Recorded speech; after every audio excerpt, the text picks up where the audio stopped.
Karibu mtazamaji wa Sajuki Online TV. Leo tuko hapa ofisi kuu ya Chama cha Mapinduzi CCM. Tumekuja kwa ajili ya mazungumzo maalum na tutazungumza juu ya swala zima la uelekeo wa kampeni. Tunajua kampeni zinaendelea kuelekea uchaguzi mkuu Oktoba 29 na mambo ni mengi. Vyama mbalimbali vya siasa nchini vyenyewe vinaendelea na kampeni. CCM ni moja ya chama ambacho kinaendelea na kampeni zake kuhakikisha zinafanya kampeni za kisayansi. Leo tutajua hizo kampeni za kisayansi ni zipi, lakini swala zima la uelekeo wa hizo kampeni ukoje, hali ikoje hadi hivi sasa tukiwa tumebakiza siku chache sana kuelekea katika uchaguzi mkuu. Mimi ni Arkam Daba, lakini mgeni wangu kwa siku ya leo nitakuwa naye katibu wa halmashauri kuu maalum ya Chama cha Mapinduzi Zanzibar kupitia idara ya itikadi na uenezi, Hamisi Mbeto. Huyu ni mzaliwa wa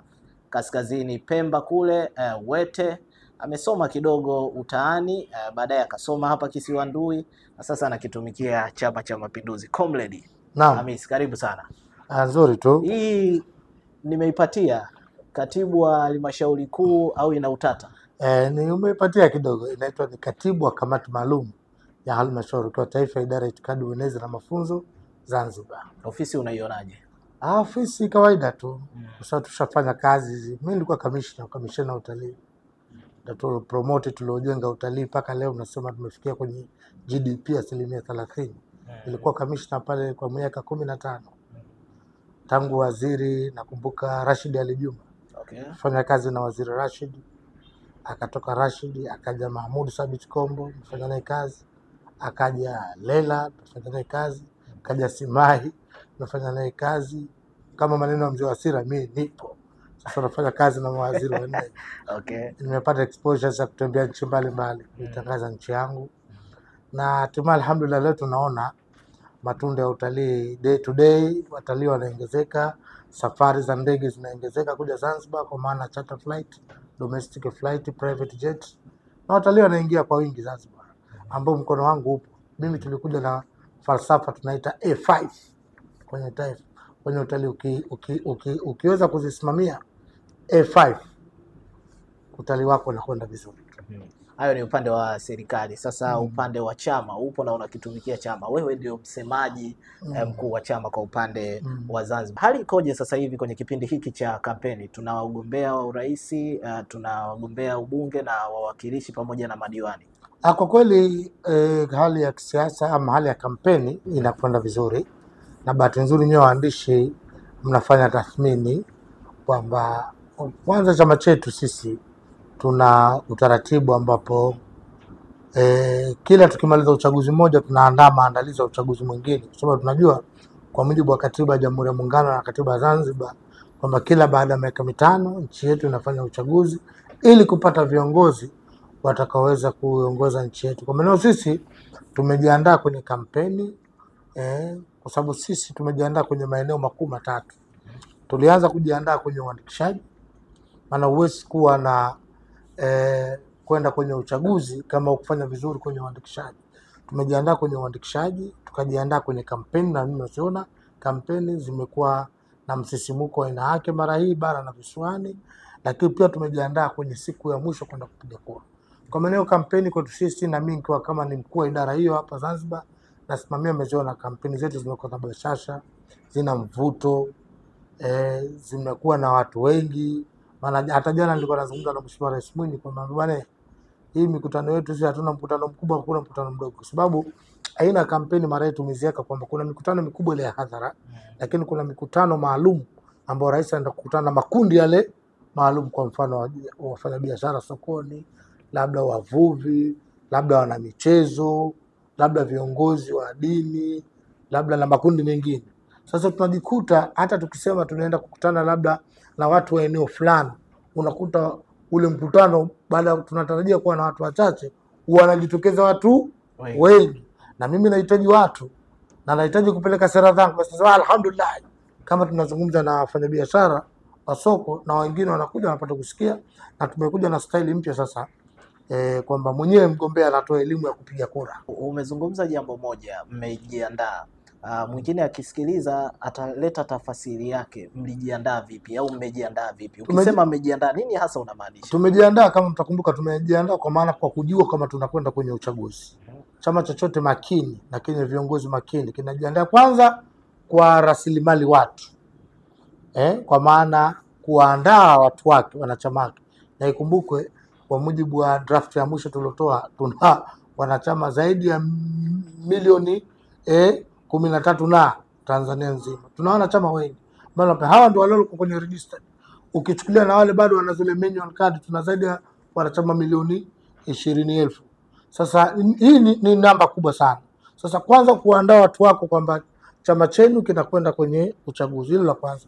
Lakini la pili, tumejiandaa kwa maana ya kufanya uchaguzi kwa kuwa na vifaa vya kufanya uchaguzi na vifaa vya kampeni. Kwa mfano, sisi tumejiandaa kwa kuwa tutakwenda kwenye uchaguzi ili tuwafikie Watanzania wote, lazima tuwe na vifaa vya kuwafikia. Kwa mfano, umeona mwenyekiti wetu tulitoa magari kwa makatibu wetu wa wilaya wa mikoa, umeona cruiser zile. Lakini hatukuishia kwa makatibu wa mikoa, tukatoa pikipiki kwa makatibu wa kata, wenezi ambao ndo wanaeneza nini ya chama. Lakini hatukuishia hapa, tukatoa baskeli kwa mabalozi wetu ili aweze kuhudumia eneo lake. Maana yake lengo letu tusipate mtu ambaye hakufikiwa na ujumbe wa CCM. Lakini pia tukajiandaa na vifaa vingine vikubwa. Unaona tumekuja na magari ambayo ni studio hapo hapo. Bila kama unataka kujenga jukwaa, sasa hivi kuna maeneo tutajenga jukwaa, kuna maeneo tunapeleka gari tu, tukilifungua wenyewe studio tayari limekamilika. Kwa maana tumejiandaa kisaikolojia, tumejiandaa kivifaa, lakini tumejiandaa kwenda kwenye ushindani. Ndio maana yake. Na ndio maana kuona kila kitu chetu kimekwenda kama tulivyokipanga kizuri. Hatukuwa na shida ya kumiss jambo fulani, wale tulijiandaa kutotokea hivi. Lakini pia katika majiandaa tukakaa na backup. Mfano tukajiandaa pia kwa hivyo vifaa na resource. Tulifanya harambee Mlimani City pale. Na tukafanya Golden Tulip kwa Zanzibar. Maana yake nini? Tuwe na fedha, yani kitokezea any case basi tusiwe tena tunahangaika ili kwa ajili ya operation yetu kuelekea uchaguzi. Kwa maana tunasema tumejiandaa kuandaa watu wetu, tumejiandaa kivifaa, lakini tumejiandaa kushiriki uchaguzi wenyewe. Mnaona haya yanajibu kile ambacho mnakinadi kupitia ilani ya uchaguzi ya 2025 2030? Kwa kweli inajibu, na ndio maana unajua kampeni inachukua asilimia fulani ya maamuzi ya watu. Mfano sisi wakati tunaingia madarakani kwenye elimu, labda sekta ya elimu, tuliahidi kwamba kwenye miundombinu ya elimu tutajenga madarasa 1,500 kwa mfano. Lakini Rais Mwinyi amekwenda mbali zaidi. Baada ya kujenga 1,500 amejenga madarasa 5,000. Unaona ile namba kubwa. Maana yake ni nini? Maana yake sasa imeongezeka watoto baada ya kusoma darasa moja watoto 100. Kwa maana sasa hivi tumekuja kwenye viwango vya UNESCO, shirika la sayansi, utamaduni na elimu la dunia.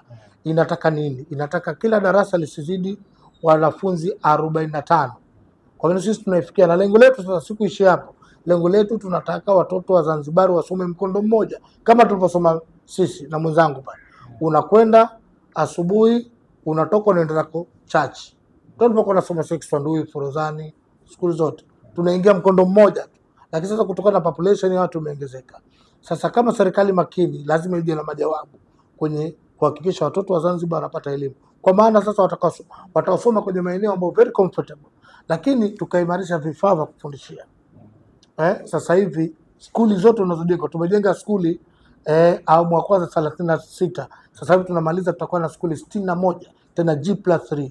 Tumekarabati skuli zile za zamani zote. Kwa maana nini? Kwa maana skuli unayoiona sasa hivi ile inayojengwa ina computer lab. Leo mtoto wa Zanzibar anaweza kusoma paka Ulaya kwa kuunganisha kwenye mtandao. Lakini tuna maabara ya chemistry na biology. Tuna maabara ya physics. Na hiyo nilokuambia labu ya computer. Kwa maana zamani ilikuwa ya kutia. Kwa maana leo mtoto anasoma vitu practical, is not theory. Kama baadhi tulosoma sisi miaka 80 huko tunaanza kusoma. Kwa maana hiyo tunataka kukuambia kwamba tumeimarisha kwa maana majengo, tumeimarisha kwa maana vifaa vya kufundishia, lakini tumeimarisha kwa maana ya kuboresha maslahi ya walimu.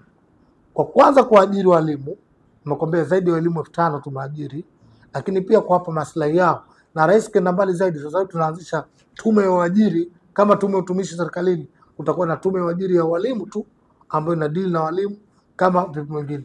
Ukiacha hivyo, ndio maana haya sasa wananchi wakija wanapata kuyasikia kweli tuliaje. Chengine kwenye sekta nitakutajia mbili tu kwa sababu una vitu vingi. Mfano sekta ya miundombinu. Zanzibar unaiona. Zanzibar mtandao mzima barabara tuna kilomita kama 1300 kama na 80. Kwenye ilani ya CCM ambayo hii tunaomalizia, tulimwambia Rais Mwinyi serikali ya mwanane ijenge kilomita 196. Yeye amejenga ama anaendelea kujenga kilomita 1000. Kwa maana nusu na robo mtandao mzima kipindi kimoja tu anaweza kufanya hivyo. Sasa maana yake ni nini? Maana yake ukiimarisha, ukiwa na good infrastructures, maana yake unachochea uchumi uwe mzuri. Maana yake mvuvi wa kule Nungwe, mvuvi wa kule Konde, mvuvi wa kule Msuka kwetu anavua samaki, anaweza kufika kwenye soko kubwa la Darajani akapata bei nzuri. Maana ukitaka kuimarisha uchumi ujenge miundombinu. Lakini Rais Mwinyi anakwenda kujenga barabara ambazo marais tangu wakati wa Abudu Jumbe sisi tulikuwa wadogo tumewahi. Sofahamu barabara ya kutoka hapa Kinazini mpaka Bububu ilijengwa wakati wa Abudu Jumbe na ndugu zetu wakajibu. Barabara ile ilikuwa kichwa kinaumiza. Sasa hivi Rais Mwinyi anaijenga yote. Lakini kulikuwa na barabara ya kutoka Tunguu sasa hivi kuelekea Kizimkazi Makunduchi pia inajengwa, fedha tayari. Tumepata fedha zaidi ya euro milioni 174 ambazo zinajenga airport ya Pemba, inajenga pia barabara yenye kilomita 43.5 kutoka mkoani, kutoka Chake mpaka mkoani. Na tunajenga kutoka Tunguu Kizimkazi Makunduchi, na tunajenga barabara yenye kilomita 13 kutoka Kisauni Fumba. Kwa maana angalia, unamwambia ajenge kilomita 196 anajenga 1000. Na katika maeneo mengi ukija kwenye sekta ya afya is the same. Tumemwambia ajenge akarabati hospitali 5 tu, yeye katujengea hospitali 10 kila wilaya, na sasa hivi tunaenda kwenye hadhi ya mkoa, tumeanza mkoa mjini. Kwa maana wananchi wanakuja kudhibitisha, na ndio maana kwa kuwa Rais Mwinyi ameyafanya wanamuona mkweli, ndio maana wanajitokeza kwa wengi kuja kumsikiliza, wakijua atalowaambia huko tunapokwenda linakwenda kutekelezeka. Zanzibar tulikuwa tuna flyover, sasa hivi tunaziona. Lakini hakuna kijiji tangu kiumbe na Mungu. Ndugu zetu wa kule Uzi, ulikuwa ukitaka uende Uzi utemingi maji yamekupwa yamejaa. Leo sasa Dr. Mwinyi anajenga chuma daraja lenye kilomita 3.5 kubwa kweli. Sasa Uzi tutakuwa nakwenda muda wote, barabara imenuka na kila kitu. Kwa maana haya ni mafanikio makubwa sana, ambapo ndio maana sasa wananchi wanakuja kumsikiliza Rais Mwinyi atawaambia nini tena. Kampeni za kisayansi uchaguzi uliopita mmezifanya, na uchaguzi huu pia mmeendelea nazo, kwa maana huenda zimeonesha matokeo. Ndio. Nini ambacho mnakifanya cha tofauti kuachilia na uchaguzi ambao kampeni za uchaguzi ambao ulipita kwenye kampeni hizi za kisayansi sasa hivi? Kampeni za kisayansi tunafanya tofauti kwamba kwanza tuhakikishe kila mtu anapata message yetu. Tuna vitu vingine vitakuja mbele karibuni. Tufahamu. Tofauti na kampeni za kisayansi. Kwa hizi siku ambazo zimebaki. Kuna kuja vitu vya amazing. Wewe utakuwa kila ukiamka unapata message ya Dr. Mwinyi ya kukuomba kura. Unanifahamu? Fahamu. Kwa maana hiyo Dr. Mwinyi atamfika kila raia wa nchi hii kumuomba kura. Sasa ndio maana kusema, na kwa kuwa mimi kama mnanifuatilia Mwenezi nasema vitu vingi, kwa sababu hata hapa tunazungumza kwa sababu navijua na vimetekelezwa, na mimi kama ninasimamia ilani uisemea na kuhakikisha inafanywa kazi, ndio maana naelewa. Huna sekta utakaniuliza nisikupe majibu. Kwa maana haya tunaokwenda wananchi, mfano hawa wafanya biashara wadogo wadogo sote mashahidi hapa. Zamani ulikuwa ukenda humu wote unakuta mapolo mekundu tu yale. Watu wanafanya biashara kiolela. Leo Rais Mwinyi kajenga masoko, kwa taarifa yako. Kajenga masoko kila halmashauri, ukiacha yale makubwa. Katumia zaidi ya bilioni 16. Lakini akasema bado tumekuja sasa na masoko makubwa kimkakati kama la Korekwe, soko la Chuini, soko la pale Jumbi, sawa, na soko pale Vitongoji Pemba, Lawete pale na kwingine. Lengo kuhakikisha wafanyabiashara wanafanya kwenye mazingira mazuri tena yenye yaliokuwa bora. Na jana mmesikia pale anawaahidi kibanda maiti. Hapa pia nitajenga soko lingine kubwa, wakati pale Mombasa tunajenga soko lingine pale liko soko la mboga mboga. Huyo ndo rais ambaye wa aina yake. Na ndio maana juzi nilimwambia Rais Mwinyi mwenyewe. Nilikaa na rafiki yangu fulani, unajua kama nilivyokuambia mwanzo. Nimekaa kwenye utalii muda mrefu na marafiki wengi investors wa ndani na nje. Nilikuwa nazungumza naye kwa Kiingereza, Mtaliana mmoja.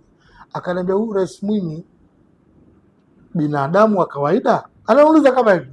Nikamuuliza kwa nini? Akaniambia mambo anayofanya hata marais wa Ulaya hawafanyi. Miaka 5 can imagine, kila sekta, maji, barabara, elimu, afya, sijui uwezeshaji, yote sio rahisi. Akanambia Mr. Mbeto, I believe, ananiambia na tano, unajua wazungu, I believe, anaashiria Dr. Mwinyi si mtu wa kawaida. Akanambia, nikamwambia this guy is a genius. Akamwambia more than genius. Who is genius? Akatumia neno, huyu ni nadhani ana element za zile aliens wale. Unajua wale aliens Marekani sana wanatumia, ambao wana IQ kubwa. Huyu atoka aliens. Sio rahisi. Leo katujengea miundombinu katika maeneo ya uwekezaji. Leo Nungu huwezi kukuta barabara vumbi. Mpaka mahotelini wametulia lami. Nataka mtalii comfortable. Nilikwambia kule kwenye utalii kuna A5. Moja kati ya watalii wanapenda A5 uwe na good infrastructures, ambayo inamfanya akitoka airport hapati mashimo, anafika paka hoteli comfortable, anatulia, tofauti na zamani. Sasa nikaambia yes, inawezekana kwa aliens ana element hizo, kwa sababu mambo anayofanya hayafikiriki wala hayaaminiki kirahisi. Wewe miaka 5, kuna watu wanafanya miaka 10 na hakumaliza vitu. Leo kuna barabara yote ile kwa kero hapa ilishindikana, Dr. Mwinyi asijenge. Ukongoroni kule jamaa zangu wa Charawe Ukongoroni walikuwa wanapata tabu. Leo jamaa zangu wa Mdo hapa kutoka Kizimbani mpaka Kiboje Miwani kulikuwa barabara ile kila siku. Leo zote Dr. Mwinyi kazijenga kwa wakati mmoja. Na leo nchi unaiona kila unapopita kuna construction, ujenzi aidha wa shule ama maofisi ama nyumba za kuishi wananchi ama miradi mingine. Licha ya Dr. Mwinyi kufanya kila kitu na wabunge na wawakilishi ambao umewazungumza, lakini bado kikatiba tunahitajika twende kwenye uchaguzi. Ndio. Uchaguzi ufanyike, kampeni zifanyike. Nini kinaendelea kuwasukuma zaidi muendelee kuweka nguvu kubwa, na tayari nguvu kubwa tayari imefika? Mimi nasema kama mwenezi wa nchi hii, sisi hatuna shida uchaguzi. Kwanza tuna mgombea bora na amefanya, la kwanza. La pili, tunasema labda mshindani wetu kwanza hana mvuto wa kisiasa, lakini amepoteza kitu kinachoitwa legitimacy. Legitimacy and legality. Uhalali. Shafamu.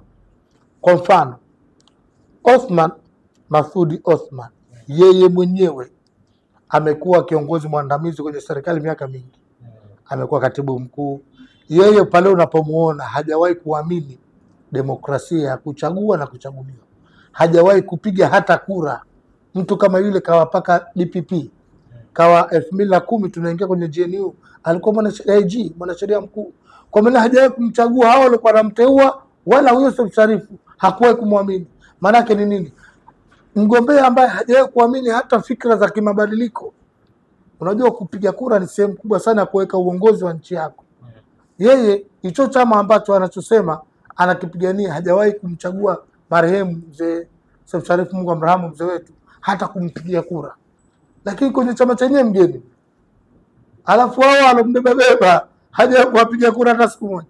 Kwa maana hiyo yeye mwenyewe hajawahi kuamini mabadiliko hayo anayosema sasa hivi. Na wale wenyewe wanajua kwamba wamebambikiwa mtu ambaye hawezi kusimama na Rais Mwinyi.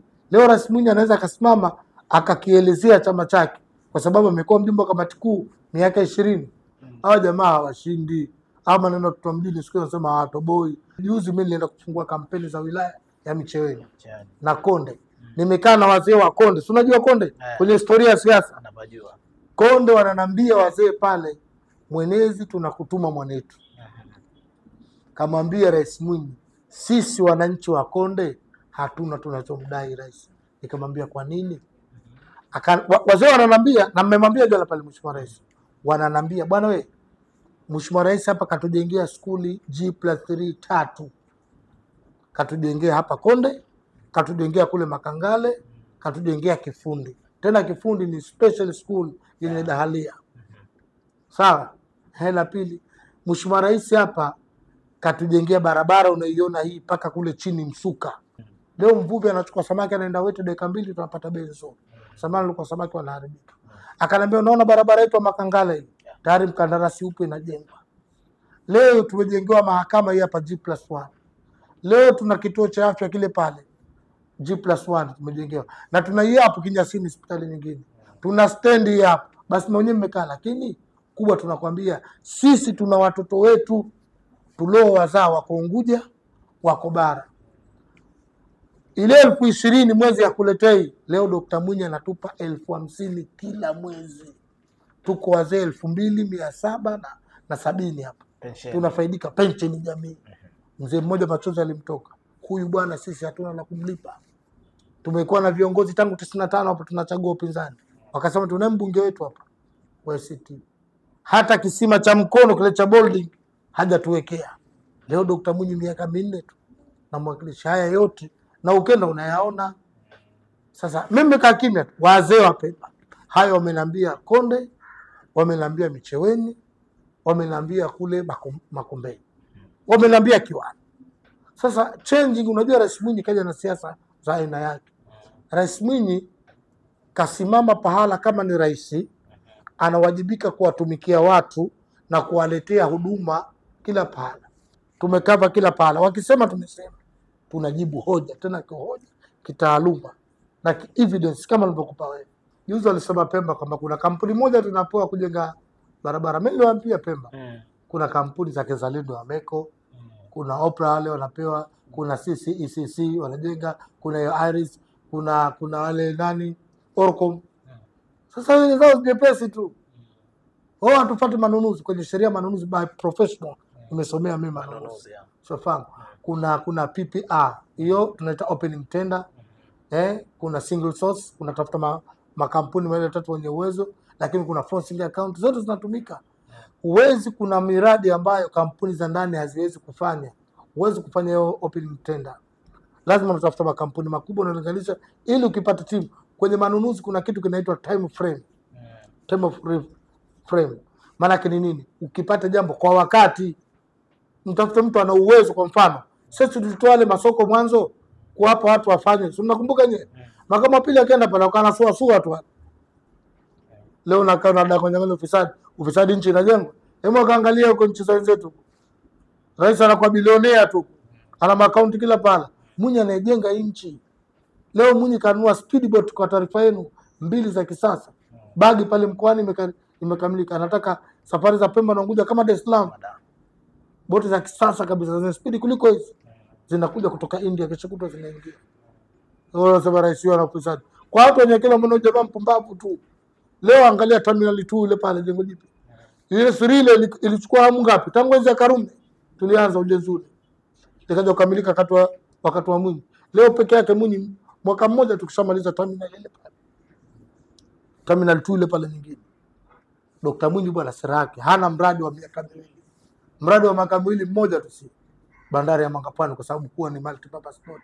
Yote mwaka miezi 6 wananchi wanatumia. Wewe kumshukuru mtu kama huyo. Leo wapi pasipojengwa Zanzibar hii? Chuki tu hana cha kuambia na wananchi washaelewa. Kwa sababu sote sisi tuko hapa, tumezaliwa hapa, tulikuwa tunayaona. Kwa maana mimi nikwambie Rais Mwinyi aliens, nilikwambia hapa. Akili yake IQ yake ni kubwa sana.